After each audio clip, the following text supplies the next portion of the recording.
Hi, Munchkins. We have a Disney's Christmas countdown, story number 10. This is Flik's Christmas Invention. Christmas was only a few days away. On top of its normal work, the ant colony was preparing for Christmas celebration. We'll never get it all done, Princess Dot said, and even if we do, everyone is so tired, no one will be in the mood to celebrate. There must be a way to make it easier, Flik said thoughtfully. Where does the most extra work come from at Christmas? Well, we do spend a lot of it time wrapping and decorating presents, Dot replied. Flik nodded. I'll think of something, he promised. As the ant colony official inventor, Flik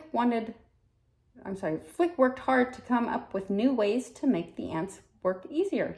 Dot knew if anyone could find a way to help the ants get through Christmas rush, it was him.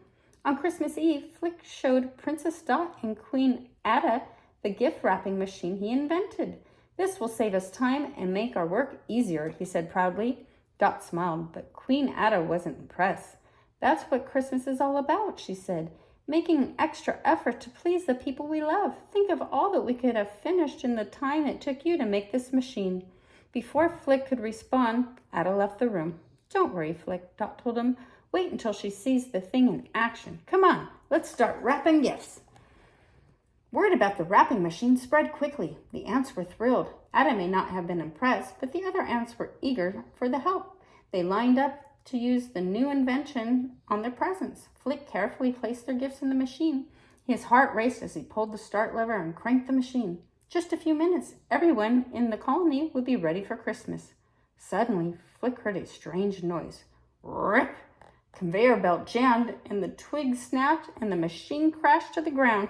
Our gifts, one of the ants cried. The ants grumbled as they walked away from the mess Flik's invention had caused. Now that the presents had been ruined, they had even more work to do than before.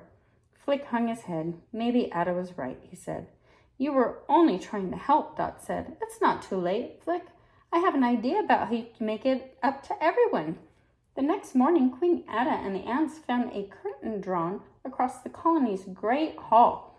Flik was standing beside it, waiting for them. Merry Christmas, he said, pulling back the curtain. Come on in. Behind the curtain was the most amazing feast anyone had ever seen. Flik beamed. He had stayed up all night preparing a surprise, a Christmas feast, with all the trimmings. He wanted to make up for the mess his invention had created. It was a lot of work, Flik said, but work is fun when you're doing it with friends. Flik smiled at Dot. At last he understood the meaning of Christmas. Ada had been right after all. All right, Munchkins, stay tuned tomorrow. Story number 11.